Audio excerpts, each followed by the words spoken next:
بسم اللہ الرحمن الرحیم نحمده ونصلی علی رسوله الکریم اما بعد اعوذ باللہ من الشیطان الرجیم بسم اللہ الرحمن الرحیم حامیم والکتاب المبین انا جعلناه قرآنا عربیا لعلکم تعقلون وانہ فی الکتاب لدینا لعلی حکیم۔ یہ 25ویں پارے کی سورہ زخرف ہے۔ اللہ تعالیٰ نے اس سورت کے اندر چونکہ مکی صورت ہے تو زیادہ تر جو مکی صورتوں کے اندر باتیں کی گئی ہیں وہ مشرکین کی تردید اور ان کے باطل عقیدوں کی تردید ہے اور ان کا خاص طور پر ذکر کیا جاتا ہے۔ اس صورت کا مرکزی موضوع بھی مشرکین مکہ کی تردید ہے، جس میں ان کے اس عقیدے کا خاص طور پر ذکر فرمایا گیا ہے کہ جس کی روح سے وہ فرشتوں کو اللہ کی بیٹیاں کہتے ہیں اور اپنے دین کو صحیح قرار دینے کے لیے یہ دلیل دیتے ہیں کہ بھائی ہم نے تو اپنے باپ داداؤں کو اسی دین پر پایا ہے، ہم انہی کے طریقے پر چل رہے ہیں۔ تو اس کے جواب میں اول تو یہ حقیقت واضح کی گئی ہے کہ قطعی عقائد کے معاملے میں باپ دادوں کی تقلید بالکل غلط طرز عمل ہے، اور پھر حضرت ابراہیم علیہ السلام کا حوالہ دے کر کے اللہ تبارک و تعالیٰ نے کہا ہے کہ ہم مانتے ہیں کہ تم اپنے باپ داداؤں کے دین پر چل رہے ہو، کیا تم یہ نہیں مانتے کہ حضرت ابراہیم علیہ السلام بھی آپ کے دادا ہیں؟ جب انہوں نے، کیونکہ وہ زیادہ تر جو مانتے ہیں کہ بھائی حضرت ابراہیم علیہ السلام کیا ہیں، ہمارے دادا ہیں، ان کو بھی دادا مانتے تھے، تو اللہ تبارک و تعالیٰ نے انہیں کی مثال دی ہے۔ جبکہ حضرت ابراہیم علیہ السلام نے خود ان مشرکوں سے جس کا وہ عبادت کیا کرتے تھے، بتوں کی عبادت کیا کرتے تھے، اس سے بیزاری کا اعلان فرمایا ہے۔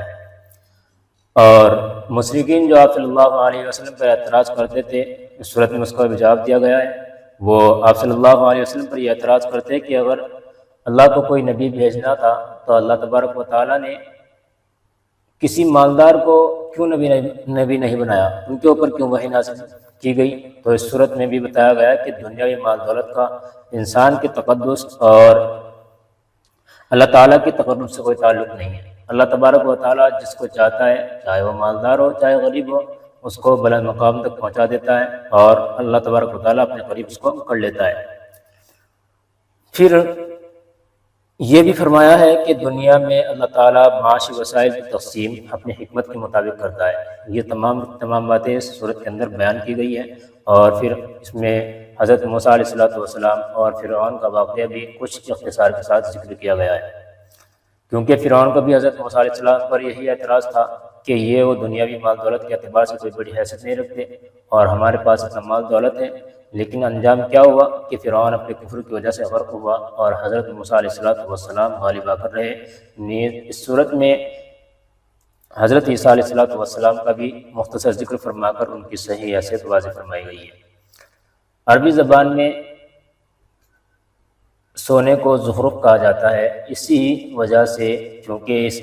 سورت کی آیت نمبر 35 میں اس کا ذکر آیا ہے، تو اسی کے حساب سے اس سورت کا نام زخرف رکھ دیا گیا ہے۔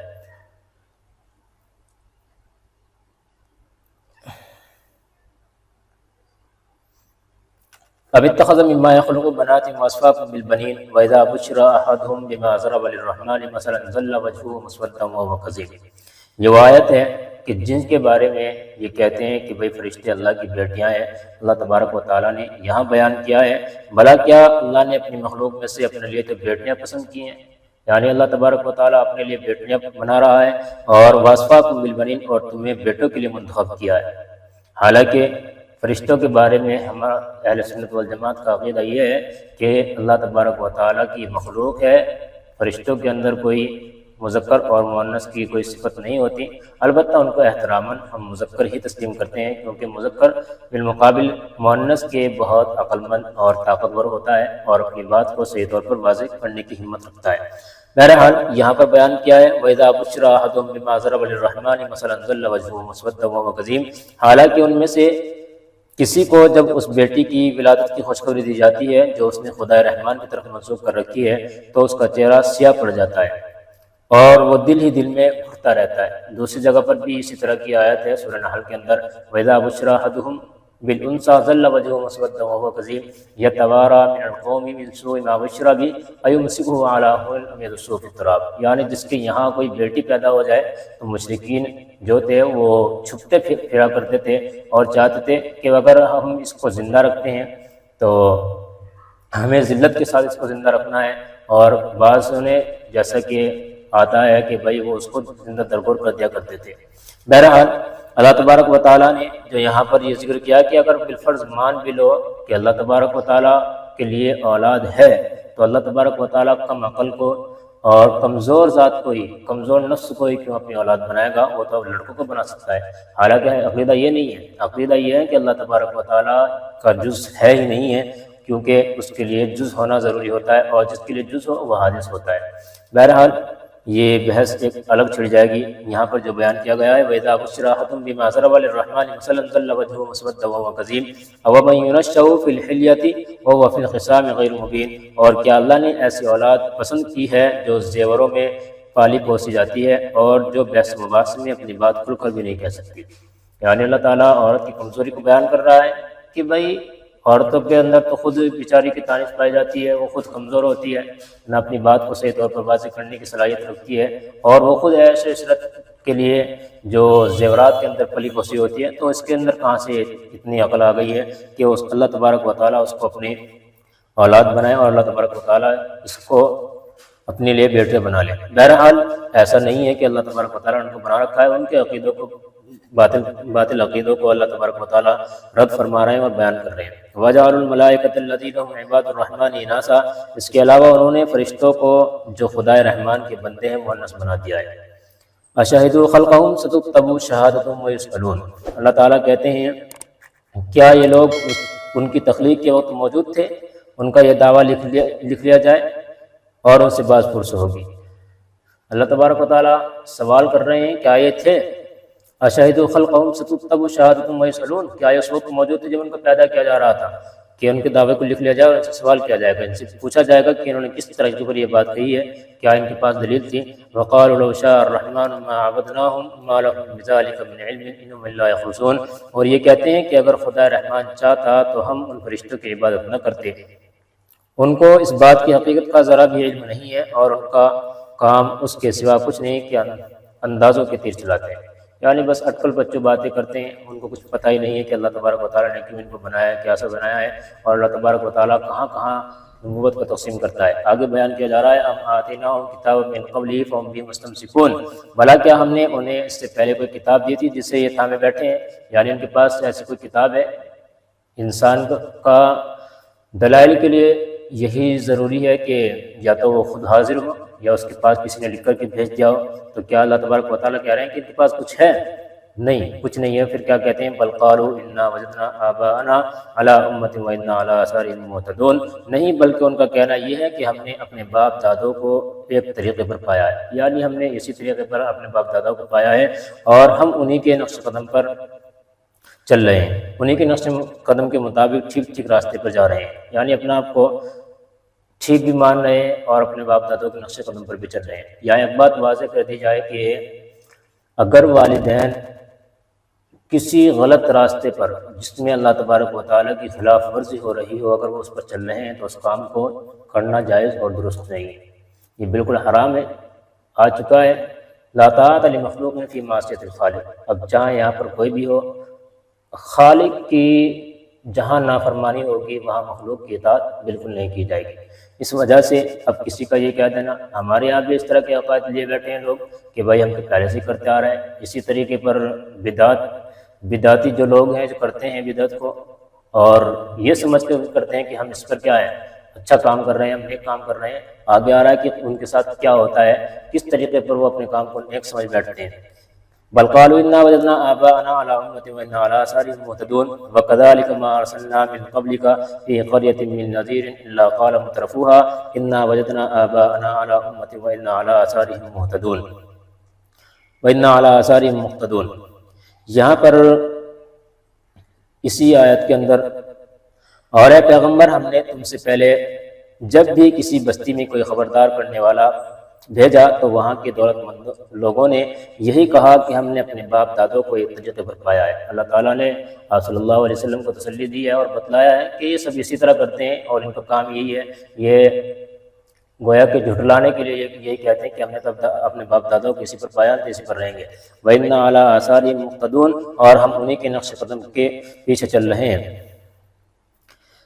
پیغمبر نے کہا قَالَ أَوَلَوْ جِئْتُكُمْ بِأَهْدَىٰ مِمَّا وَجَدتُّمْ عَلَيْهِ آبَاءَكُمْ، تم نے اپنے باپ دادوں کو جس طریقے پر پایا ہے، اگر میں تمہارے پاس اس سے زیادہ ہدایت کی بات لے کر آیا ہوں تو کیا پھر بھی تم اپنے طریقے پر چلتے جاؤ گے؟ انہوں نے جواب دیا قَالُوا إِنَّا بِمَا أُرْسِلْتُمْ بِهِ كَافِرُونَ، کہ تم جو پیغام دے کر بھیجے گئے ہو ہم تو اس کو ماننے والے نہیں ہیں۔ گویا کہ ہر درمی ہے، ضد پناہ انسان کے اندر آ گیا ہے کہ اگر اس کو صحیح بات بتائی جا رہی ہے وہ کہہ رہا ہے نہیں جی میرے باپ دادا نے ایسا کیا ہے میں بھی ایسے ہی کروں گا۔ اب جیسے ہمارے یہاں کہتے ہیں نا قرآن خوانی کے بارے میں کتنا ہی سمجھا لو لوگوں کو، لیکن کہتے کیا ہے یار یہ تو بہت پہلے سے چلا رہا ہے، نئے نئے مولوی نئے نئے مسئلے۔ ایسا نہیں ہے، مسائل وہی ہیں، آپ کے علم میں نہیں تھے۔ اب آپ ہی لوگ اگر الٹے چلنے شروع ہو گئے تو اس کا کوئی علاج نہیں کیا جا سکتا، بس آپ کو بتایا جا سکتا ہے۔ بہرحال قَالَ وَلَوْ جِئْتُكُمْ بِأَهْدَىٰ مِمَّا وَجَدتُّمْ عَلَيْهِ آبَاءَكُمْ قَالُوا إِنَّا بِمَا أُرْسِلْتُمْ بِهِ كَافِرُونَ، کہ ہم تو اس کو ماننے کے لیے تیار نہیں ہیں۔ فَانْتَقَمْنَا مِنْهُمْ فَانظُرْ كَيْفَ كَانَ عَاقِبَةُ الْمُكَذِّبِينَ، نتیجہ یہ ہوا کہ ہم نے ان سے انتقام لیا، اب دیکھ لو کہ جھٹلانے والوں کا انجام کیسا ہوگا۔ اللہ تعالیٰ نے بتلا دیا کہ ہم نے ان کو چھوڑا نہیں ہے، پھر جنہوں نے یہ باتیں کی ہیں اور نبی کو اس طرح دھتکارا ہے جھٹلایا ہے تو ہم نے ان کی پکڑ کی ہے۔ اور آپ کو پہلے بھی بتایا جا چکا ہے قوم عاد قوم سمود یہ اسی کڑی کی چیزیں ہیں جن کو اللہ تبارک و تعالیٰ نے ہلاک کر کے رکھ دیا، اسی کڑی کی قومیں ہیں۔ بہرحال اللہ تبارک و تعالیٰ ان تمام باتوں سے سب کی حفاظت فرمائے۔ اب کیا ہوتا ہے، حضرت ابراہیم علیہ السلام کا کچھ واقعہ بیان کیا ان کے سامنے اور کہا ہے وَإِذْ قَالَ إِبْرَاهِيمُ لِأَبِيهِ وَقَوْمِهِ إِنَّنِي بَرَاءٌ مِّمَّا تَعْبُدُونَ، کیونکہ یہ کہتے تھے کہ بھائی ہم تو اپنے باپ دادوں کے دین پر چلتے ہیں، اب یہاں بتا رہے ہیں کہ کس کے دین پر چل رہے ہیں، کیسے چل رہے ہیں۔ اور وہ وقت یاد کرو جب ابراہیم نے اپنے باپ اور اپنی قوم سے کہا تھا کہ میں ان چیزوں سے بیزار ہوں جن کی تم عبادت کرتے ہو، تم ان بتوں کو پوج رہے ہو، میں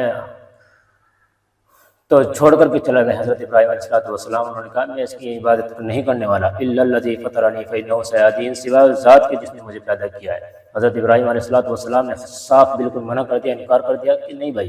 میں ان کی عبادت نہیں کرنے والا۔ اور پھر اتنا ہی نہیں، اپنے تک محدود نہیں رکھا بلکہ کیا کیا وجعلها کلمۃ باقیۃ فی عقبہ لعلہم یرجعون، اور ابراہیم نے اس عقیدے کو ایسی بات بنا دیا جو ان کی اولاد میں باقی رہی تاکہ لوگ شرک سے باز آئیں۔ حضرت ابراہیم علیہ السلام نے گویا کہ اپنی اولادوں کو وصیت کر دی کہ تمہیں جو عبادت کرنی ہے وہ صرف ایک رب کی عبادت کرنی ہے۔ ایسا آ چکا ہے قرآن کریم کے اندر بھی۔ اب حضرت ابراہیم علیہ السلام نے حضرت یعقوب علیہ السلام کے بارے میں شاید ہے کہ انہوں نے اپنے بیٹوں کو بلا کر کے پوچھا تم میرے بعد کس کی عبادت کرو گے، تو سب نے کہا تھا آپ کے اور آپ کے باپ دادوں کے رب کی عبادت کریں گے۔ گویا کہ وہ بھی آپ اللہ تبارک و تعالیٰ کی عبادت کیا کرتے تھے۔ اب آتا ہے بل متعت هؤلاء آباءهم حتى جاءهم الحق ورسول مبین، اس کے باوجود میں نے ان کو اور ان کے باپ دادوں کو زندگی کے فائدے دیے یہاں تک کہ ان کے پاس حق اور صاف صاف ہدایت دینے والا پیغمبر آ گیا۔ وقالوا لولا نزل هذا القرآن على رجل من القريتين عظيم اهم يقسمون رحمت ربك، یہاں سے مشرکین مکہ کے بات کی تردید کی گئی ہے۔ وہ کہتے تھے کہ اگر اللہ تبارک و تعالیٰ کو کوئی نبی یا کوئی وحی نازل کرنی تھی تو اللہ تبارک و تعالیٰ نے ان دو بستیوں کے اندر کیوں نہیں نازل کی، یعنی کسی ایسے شخص کے اوپر جو مالدار تھا اس کے اوپر نازل کرتی کوئی وحی تھی اور کوئی نبی اس میں سے بنا دیتے۔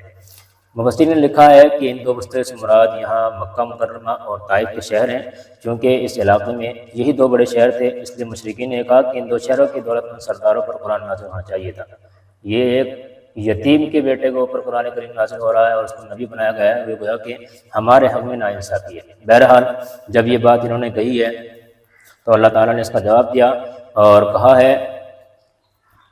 اہم یقسمون رحمت ربک، بھلا کیا یہ لوگ جو تمہارے پروردگار کی رحمت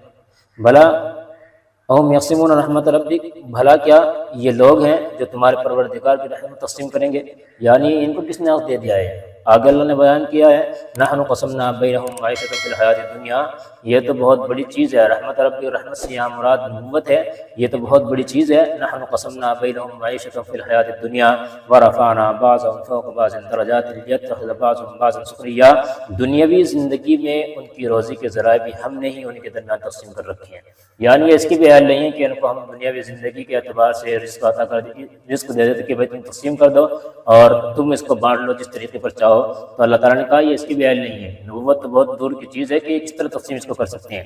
بہرحال اور کیوں اللہ تعالیٰ نے ایسا کیوں کیا ہے، اور ہم نے ہی ان میں سے ایک کو دوسرے پر درجات میں فوقیت دی ہے۔ وَرَفَعْنَا بَعْضَهُمْ فَوْقَ بَعْضٍ دَرَجَاتٍ لِيَتَّخِذَ بَعْضُهُم بَعْضًا سُخْرِيًّا، اللہ تعالیٰ نے ہی کسی کو غریب رکھا ہے، کسی کو مالدار رکھا ہے، اس میں اللہ تبارک و تعالیٰ کی بہت بڑی حکمت ہے جس کو یہاں بیان کر دیا، لِيَتَّخِذَ بَعْضُهُم بَعْضًا سُخْرِيًّا، تاکہ وہ ایک دوسرے سے کام لے سکیں۔ اگر سارے کے سارے مالدار ہو، کوئی کسی کا کام کرنے کے لیے تیار نہیں ہے، جب ایک کو ضرورت پڑ رہی ہے وہ دوسرے کے پاس جا رہا ہے کہ مجھے مزدوری چاہیے تو اس کا کام بننا ہے۔ وَرَحْمَتُ رَبِّكَ خَيْرٌ مِّمَّا يَجْمَعُونَ، اور اللہ تبارک و تعالیٰ کہتے ہیں اور تیرے رب کی رحمت ان تمام سے بہت بہتر ہے جو یہ جمع کرتے ہیں، یعنی مال دولت جتنا چاہے ان کے پاس ہے، لیکن وہ آپ کی نبوت کا تاج ایک طرف ہے اور دنیا کی ساری دولت اور سارا مال ایک طرف ہے، تب بھی جو آپ کا نبوت کا تاج ہے اللہ تبارک و تعالیٰ نے جو آپ کو عطا کر رکھی ہے نبوت، وہ ان تمام مال دولت سے کروڑہ درجہ بہتر ہے۔ وَلَوْلَا أَن يَكُونَ النَّاسُ أُمَّةً وَاحِدَةً لَجَعَلْنَا لِمَن يَكْفُرُ بِالرَّحْمَٰنِ لِبُيُوتِهِمْ سُقُفًا مِّن فِضَّةٍ وَمَعَارِجَ عَلَيْهَا يَظْهَرُونَ، اب اللہ تبارک و تعالیٰ کہتے ہیں کہ اگر یہ اندیشہ نہ ہوتا کہ تمام انسان ایک ہی طریقے کے یعنی کافر ہو جائیں گے تو جو لوگ خدا رحمان کے منکر ہیں ہم ان کے لیے ان کے گھروں کی چھتیں بھی چاندی کی بنا دیتے اور وہ سیڑھیاں بھی جن پر وہ چڑھتے ہیں، اور کیا وَلِبُيُوتِهِمْ أَبْوَابًا وَسُرُرًا عَلَيْهَا يَتَّكِئُونَ، اور ان کے گھروں کے دروازے بھی اور وہ تخت بھی جن پر وہ تکیہ لگا کر بیٹھتے ہیں، وَزُخْرُفًا، بلکہ چاندی کی نہیں بلکہ ان کو سونا بنا دیتے، وَإِن كُلُّ ذَلِكَ لَمَّا مَتَاعُ الْحَيَاةِ الدُّنْيَا وَالْآخِرَةُ عِندَ رَبِّكَ لِلْمُتَّقِينَ، بیان کیا ہے اور حقیقت یہ ہے کہ یہ سب کچھ بھی نہیں، صرف دنیاوی زندگی کا سامان، کچھ بھی نہیں ہے، یہ سب کچھ بھی نہیں ہے، صرف کیا ہے دنیاوی زندگی کا سامان ہے، اور والآخرۃ عند ربک للمتقین، اور آخرت تمہارے پروردگار کے نزدیک پرہیزگاروں کے لیے۔ اس آیت میں جو کہا گیا ہے کہ اگر یہ اندیشہ نہ ہوتا، یعنی آپ یہ سمجھ رہے ہو کہ کافروں کو جو دولت مل رہی ہے خوش ہو کر کے مل رہی ہے، ایسا نہیں ہے۔ اللہ تبارک و تعالیٰ نے اتنی نافرمانی کے باوجود کافروں کو اتنا نواز رکھا ہے کہ ان کے پاس بنگلوں کے بنگلے، پلاٹ اور ان کے پاس گاڑیوں کی ریل پیل ہے، تو اس کا یہ مطلب نہیں ہے کہ اللہ تبارک و تعالیٰ ان سے خوش ہے اس وجہ سے دے رہا ہے، بلکہ یہ اس وجہ سے ہے کہ اللہ تبارک و تعالیٰ کے نزدیک دنیا کی مچھر کے پر کے برابر بھی حیثیت نہیں ہے۔ اللہ تبارک و تعالیٰ کے یہاں دنیا کی جتنی چیزیں سب بیکار ہیں،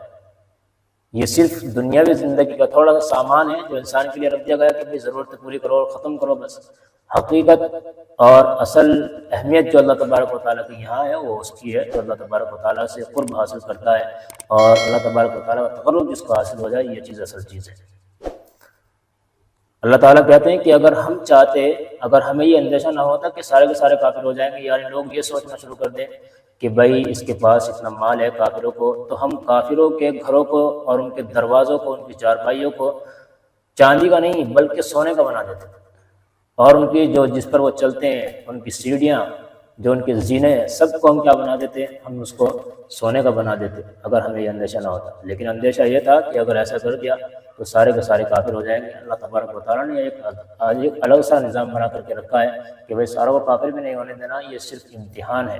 دنیا کو دارالامتحان بنایا ہے اور دکھلایا ہے کہ بھائی تم ان کے مال سے اور ان کی دولت سے اپنے اوپر ہوا طاری مت کرو کہ تم ان کے مال کو دیکھ کر کے اور ان کی دولت کو دیکھ کر کے یہ سمجھ بیٹھو کہ اللہ تبارک و تعالیٰ ان سے خوش ہے، ایسا نہیں ہے۔ اللہ تبارک و تعالیٰ نے جو مال دولت رکھا ہے صرف دنیاوی زندگی کے لیے تھوڑا سا اس سے فائدہ اٹھانے کے لیے رکھا ہے، اس کے علاوہ اللہ تبارک و تعالیٰ کے نزدیک مال کی کوئی حیثیت نہیں ہے۔ آگے بیان کیا ہے وَمَن يَعْشُ عَن ذِكْرِ الرَّحْمَٰنِ نُقَيِّضْ لَهُ شَيْطَانًا فَهُوَ لَهُ قَرِينٌ، اور جو شخص خدا رحمان کے ذکر سے اندھا بن جائے ہم ان پر ایک شیطان مسلط کر دیتے ہیں جو اس کا ساتھی بن جاتا ہے۔ یہاں ہے اس بات کا ذکر کہ بھائی جب کسی کو ہدایت دینا چاہتا ہے تو اللہ تبارک و تعالیٰ الگ سے ہدایت دے دیتا ہے، اور جو کوئی اللہ تبارک و تعالیٰ کے ذکر سے یعنی قرآن کریم سے اعراض کرتا ہے تو اللہ تعالیٰ کہتے ہیں ہم ان کو سمجھا رہے ہیں، بتلا رہے ہیں، لیکن سمجھنے کے لیے کوئی تیار نہیں ہے، تو پھر کیا ہوتا ہے، ہم ان پر ایک شیطان مسلط کر دیتے ہیں۔ انسان جو اپنے برے عمل کو اچھا کرتا ہے، وَزَيَّنَ لَهُمُ الشَّيْطَانُ أَعْمَالَهُمْ، تو قرآن کریم میں آیا ہے کہ شیطان کو اللہ تبارک و تعالیٰ نے صلاحیت دی ہے کہ وہ ان کے سامنے ان کے عملوں کو مزین کر دیتا ہے۔ مزین جانتے ہو مزین کسے کہتے ہیں؟ جیسے آپ آج کل آپ کے یہاں یہ چل رہا ہے نا ٹرینڈ بہت زبردست طریقے سے میک اپ کا، یہ بھی مزین کرنا ہے، اندر کچھ ہے باہر کچھ ہے۔ گویا کہ کسی نے ایک پاخانے کے ڈبے کے اوپر کیا کر دیا ہے، سونے کا گھول چڑھا دیا، تو باہر سے دیکھنے میں سونے کا ڈبہ لگ رہا ہے، لیکن حقیقت کیا ہے، اس کے اندر گند بھرا ہوا ہے۔ تو ایسا ہی ہوتا ہے کہ شیطان جو عمل مزین کرتا ہے وہ عمل تو بہت بیکار ہوتا ہے، بہت بدتر ہوتا ہے اللہ تبارک و تعالیٰ کے یہاں، لیکن وہ آپ کو لگ رہا ہے کہ ہم اچھا کام کر رہے ہیں۔